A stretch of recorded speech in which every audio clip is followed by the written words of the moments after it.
Welcome to the Geekcentric podcast, and welcome to our special Behind the Geeks episode for Ant-Man and the Wasp: QUANTUMANIA.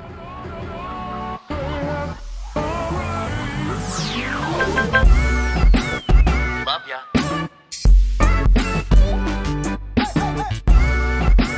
Get home safe, guys. Peace.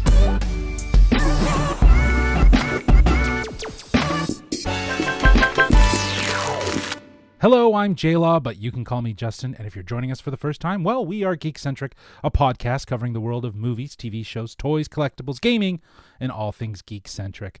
Joining me for today's quantum-size interview, we have the tiniest yet the mightiest hero on the Geekcentric squad, Mr. Nate Shelton. How are you, sir?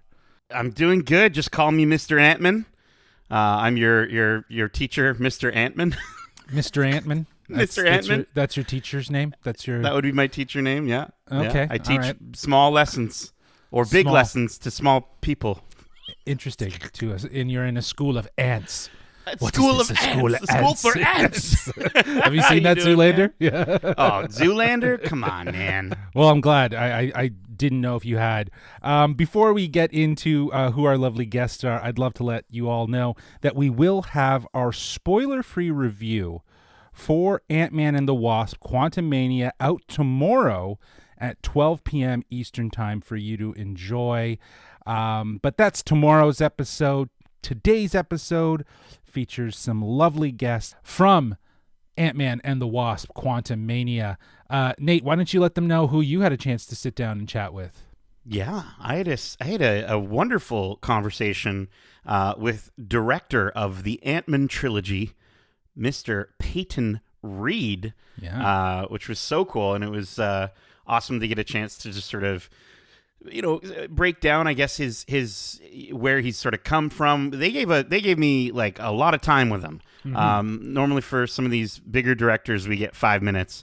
I got like, what was it, like 8 minutes or something like that, which is really nice. Yeah. So I wanted to kind of, and you'll hear that in the interview, but like I wanted to kind of ask about not just the movie that we touch a little bit upon that, but mostly it's about Peyton and his sort of going from, as I put it, small to big, like Ant-Man. So yeah, man, it was a good conversation. But you also got to have a good conversation with somebody who's actually they've been to inside of the quantum realm. Yes, I had a chance to sit down with Kathryn Newton, who is playing Cassie Lang in this upcoming Ant-Man film.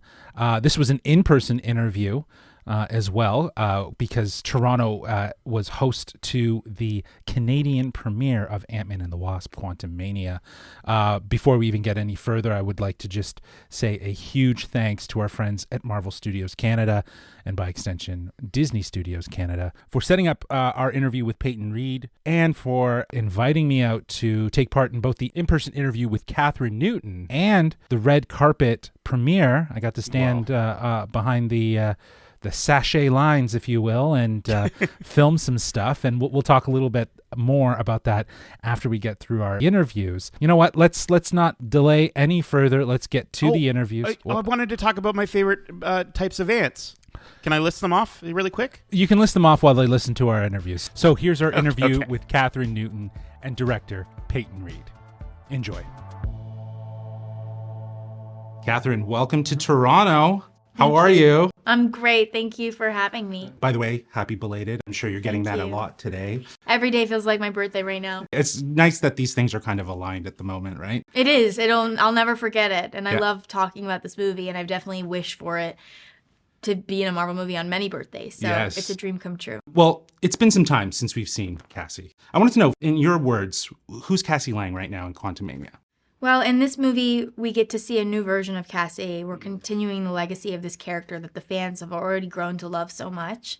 And I think in this movie, in the little bits you get to see her, you see her heart. She's a young girl who has developed her own opinions and ideas. He's been away from her dad, had to make a choice. Am I gonna, be a victim, or am I gonna try to be a hero? And I think she's a hero for herself.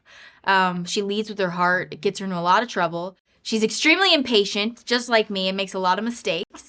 And it kind of makes her a dork. And I think we're really similar. Like, it's my first Marvel movie. It's really her first big role in a Marvel movie. And like, we're both trying to figure it out. And you can see me trying to figure out how to be in a Marvel movie in this movie. I'm just trying to make everybody proud, and the fans proud, Paul proud, Peyton. And, they trusted me, they believed in me. And because of that, I was able to just let go and be free. And I think Cassie needs that too. And you see her develop that kind of, she doesn't know what she's doing. She just wants to make her dad proud. She's figuring it out. I love that. It's clear in the movie that her dad is her hero and is an inspiration, as well as Hope. And she's surrounded by these, these heroes, if you will. I wanted to know, for you, Kathryn, who's a hero for you? Who's someone that inspires you? Oh, well, that's really a tough question. Who's a hero for me? I like people who go against the grain and just say no and do what they need to do. So I'm a hero for myself, because my whole life, you have different opportunities. Like, are you going to go with the flow and be like everybody else and do what everyone else is doing? Or are you going to be weird and just be okay, like not having that many friends maybe, or like not getting invited out to that party or something, or just being behind? I've always been really behind. And I really feel like I'm my hero right now, because I always wanted this. I always wanted to be in a Marvel movie. And like, I said no to a lot of stuff. And I don't know, it just kind of fell from the sky. Yeah. So, me right now. That's great. That's great. I love that. All right, so a last question. I thought we could have a little fun here. I know you're super into golf. You've been in since you were young. Let's say you're on the golf course and you're going up against Kang and some variants. Okay? Oh, yeah. Who I do not want to play Kang. I know. I don't want to play Jonathan either. Majors, okay?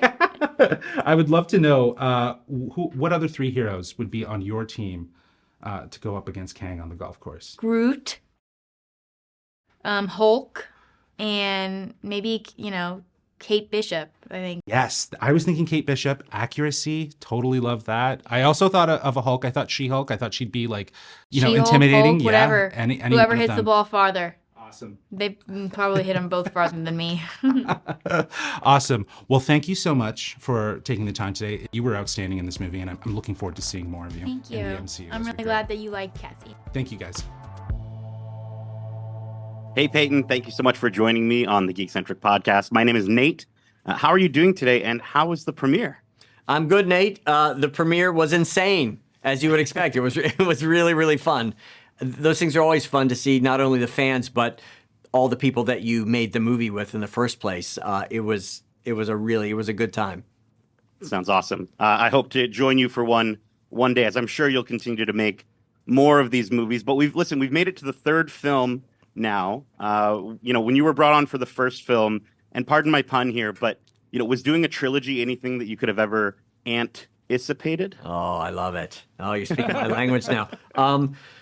No, I think when we were doing the first Ant-Man, at that point it was just like, is the audience going to accept a superhero called Ant-Man who shrinks and talks to ants? That was the big question, right?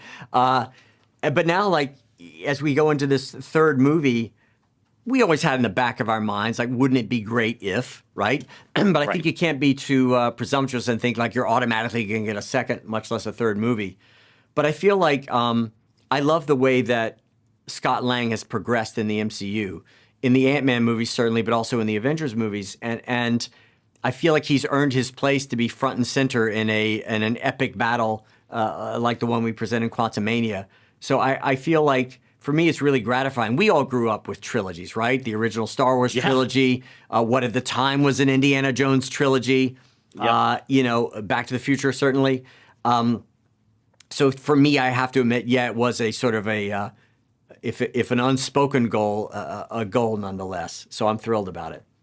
Oh, absolutely. I'm stoked that we've gotten, again, and I'm hoping for an Ant-Man 4, as I mentioned, but I know we're talking about QUANTUMANIA here. Yes. I would be remiss as a huge Star Wars fan if I didn't quickly take a moment to thank you for, doing your part to give us one of the best Luke Skywalker moments ever in The Mandalorian. So I just want to say thank you. Oh, man, I appreciate that. Thank you. Yeah, that was fun to play around with Favreau and Filoni on that, man. It was a blast.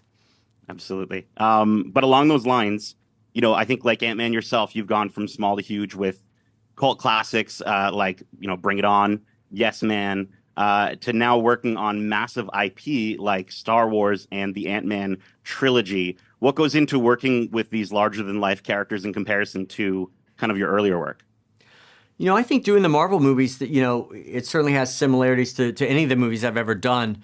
The work I'd done before Marvel was largely comedic, and that carries through the Ant-Man movies. It's one of the things I loved about it because, in a world now where, the movie studios are making fewer and fewer comedies, that are released theatrically, the MCU is a place where we can do comedies still, and we can do comedies that are seen around the world, and not only do the sort of fun character comedy that Paul Rudd and I have always loved to do, but also to do big physical comedy, to do action sequences that are also sort of comedic set pieces. And for me, visual comedy is just as important as the verbal comedy, but it's all character comedy. So for me, it's sort of just a continuation, I think, of what I started doing early on in my career, and it's been really fun to work and, again, have access to these actors and all these resources.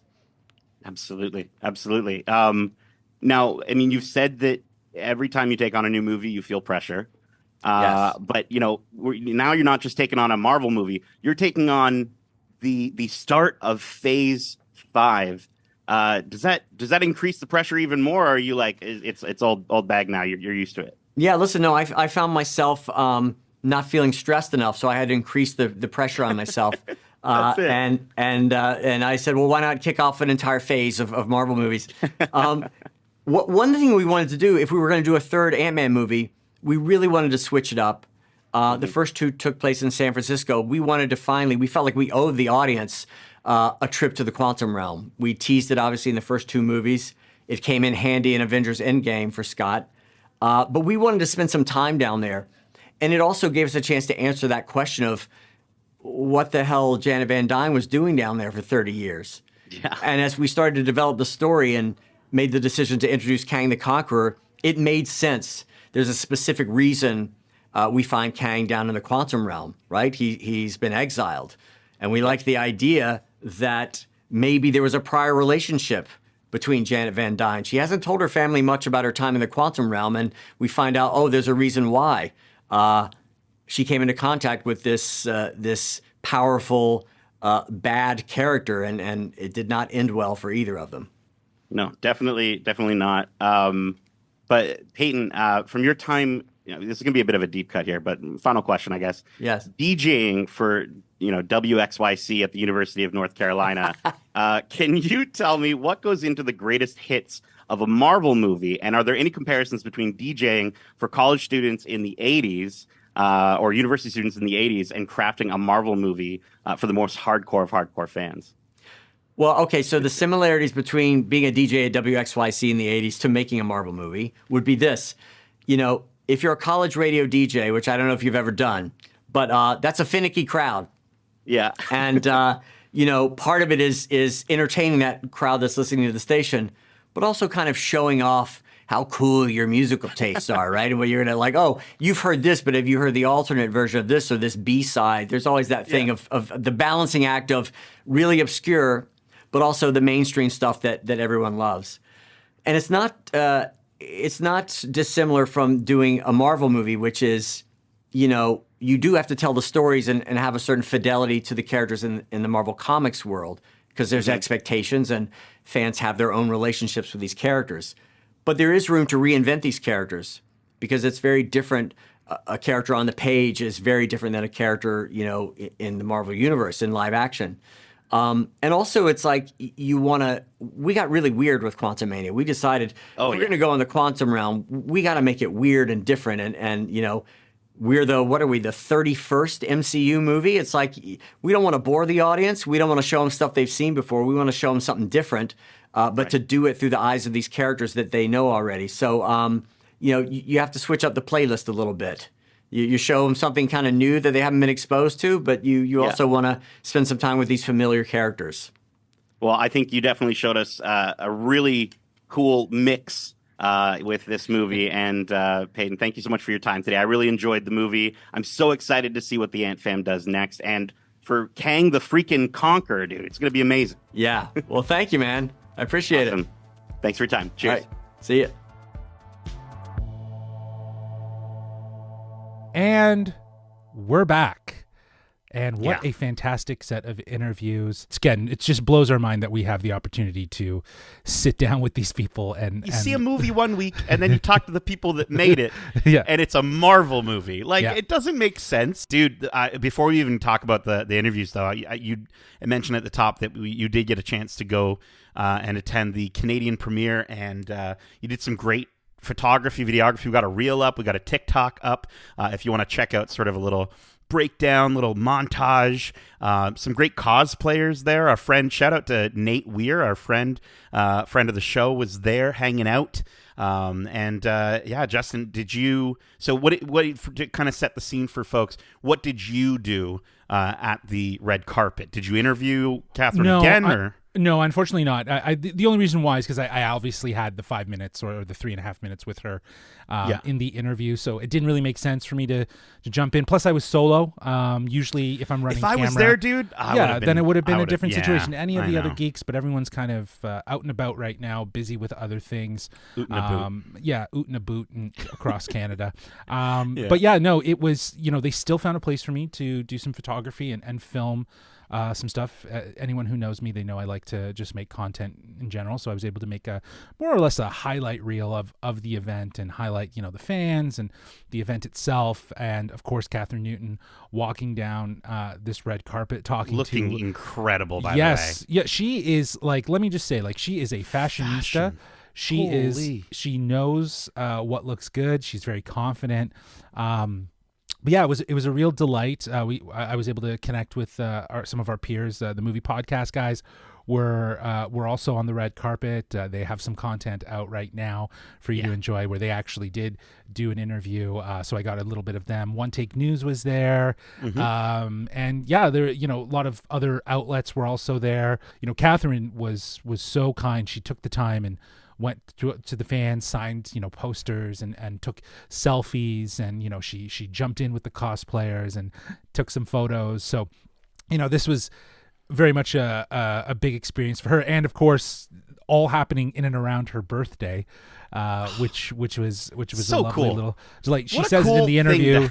Yeah, I know. She says in the interview she'll never forget it. It's all associated now with it. And actually, believe we didn't talk about it, but I had read that she actually got the news that she was going to be in QUANTUMANIA in and around her birthday as well. So not only did she get the news, but now the movie's last coming year, out. and then I think it was probably 2 years ago, if I'm not mistaken. Oh, okay, that would make sense. Yeah, so it's nice, as I mentioned, it's nice that all of these things are sort of happening in and around the same time, and as she says, it's something that she won't forget. So it was really great. But earlier, before the premiere, I did get to go and do this interview with her, which I gotta say, I was prepared as I could be, because when you're in person, the nerves get to you a little bit, and I was ready to rock, and I thought I was sailing through 5 minutes. I was rushing, and I was actually quicker than 5 minutes.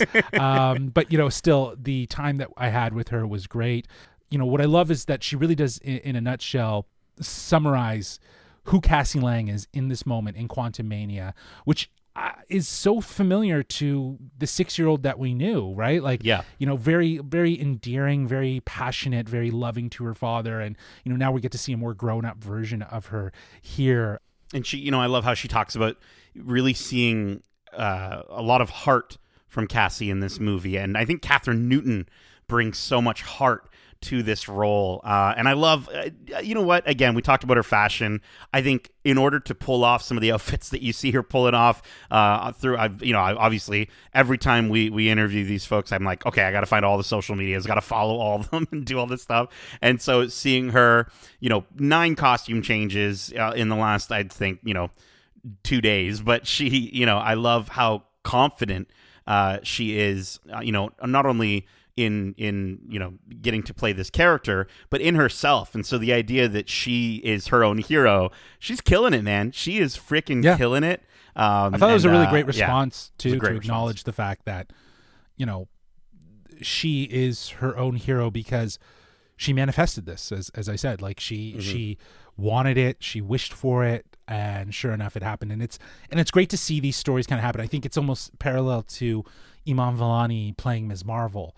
You know what I mean? A lifelong Marvel fan who had the opportunity, and Marvel recognized her passion, her sincerity, and they casted her. And I think the same could be said about Kathryn Newton, is that she brings, as you said, such heart to the character of Cassie Lang that makes her matter so much more. And obviously her character will become, I think, far more important in future MCU movies. But here we really get to see the evolution of the familial connection that her and Scott have. And we talk about it quite a bit in our review, which we won't really get into right now, but the two really worked well together on screen. And I gotta say, I love the golf question.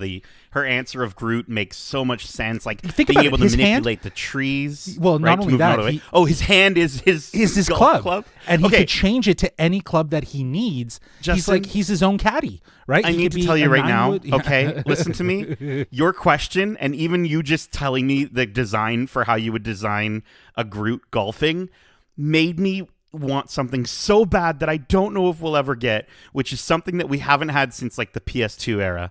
But you remember back in like the early 2000s when like everyone had a kart racing game?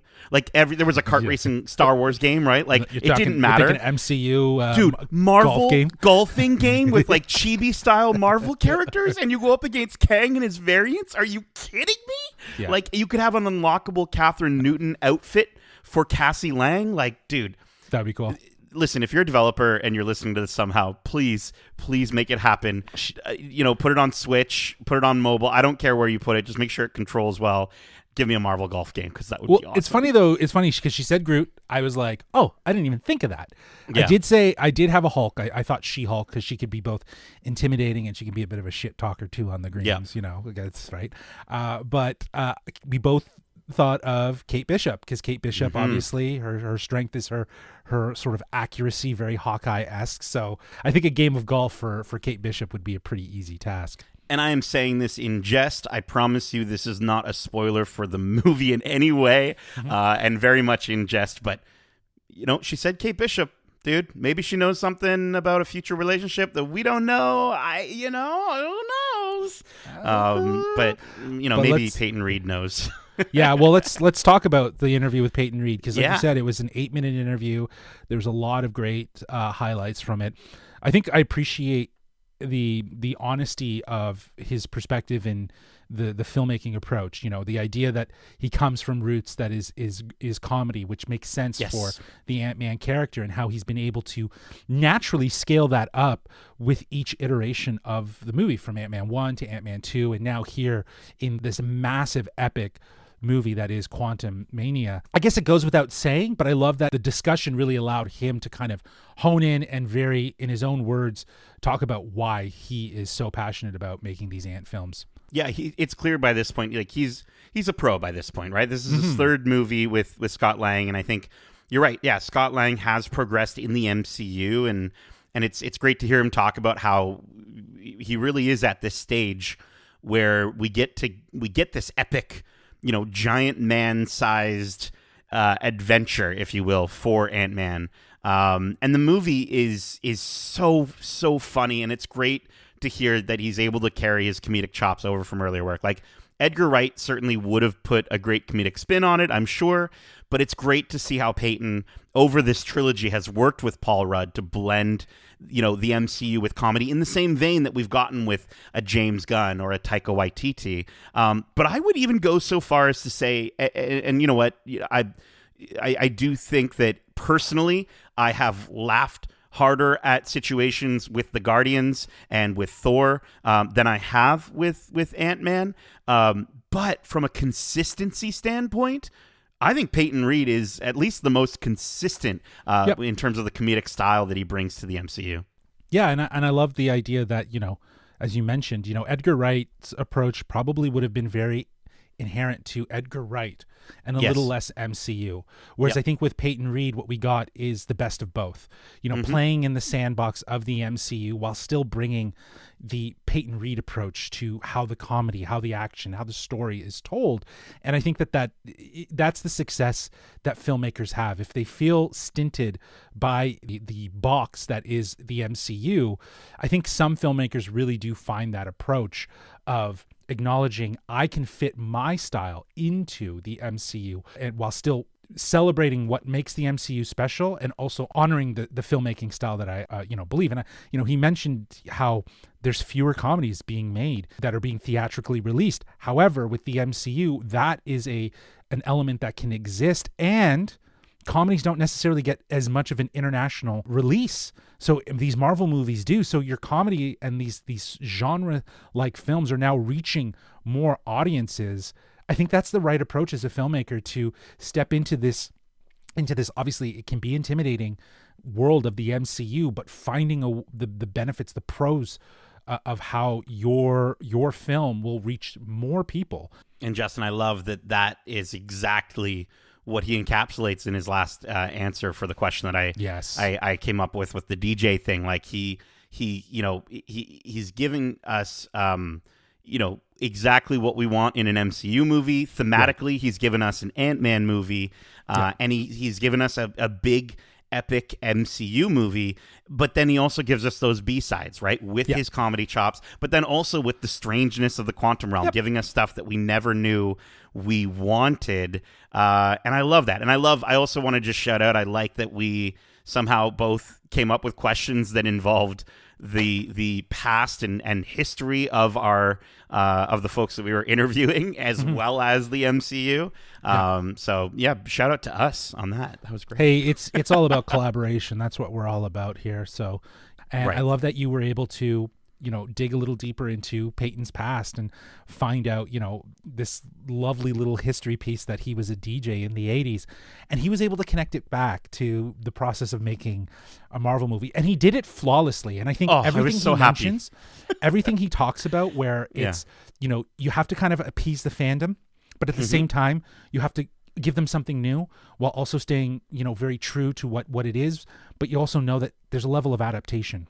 It's a mix. It's a mix of a variety of things. And I honestly believe once you see this movie, everything that he says is absolutely true. He nailed it. He nailed it entirely with giving us the weird, giving us the B-sides, playing into the traditions of the MCU, while also, again, just giving us something entirely new to experience. So, great final question. And just a little behind the scenes, the cameras kept running, and he did acknowledge, like, that was a fun question. He did say that was a fun question. That's always nice to hear. Yeah. It's always nice to hear. And it's also it must mean that, like, again, for him, it's just another way to articulate what goes into making these movies, but connecting it back again to history and a past life, if you will, as a DJ. So bravo. Yeah.